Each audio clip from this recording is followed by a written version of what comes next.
Usifanye haya makosa ambayo yanawagharimu wengi sana wanapoanza kujenga nyumba. Wakishajenga nyumba anajua amemaliza, alafu baadaye anaanza kuigharamikia kwa kiwango kikubwa sana mpaka anaichukia nyumba yake. Jambo la kwanza, unapotaka kuanza kujenga nyumba yako yoyote ile, hakikisha msingi wako uko imara.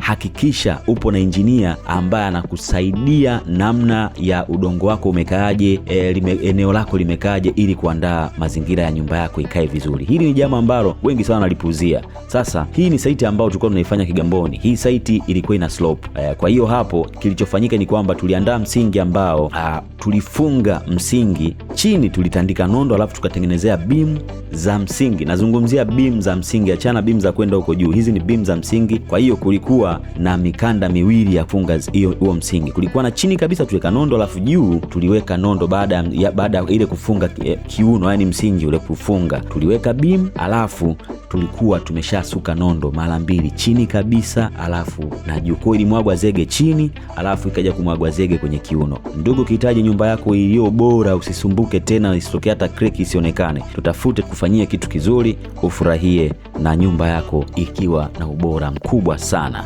Karibu sana.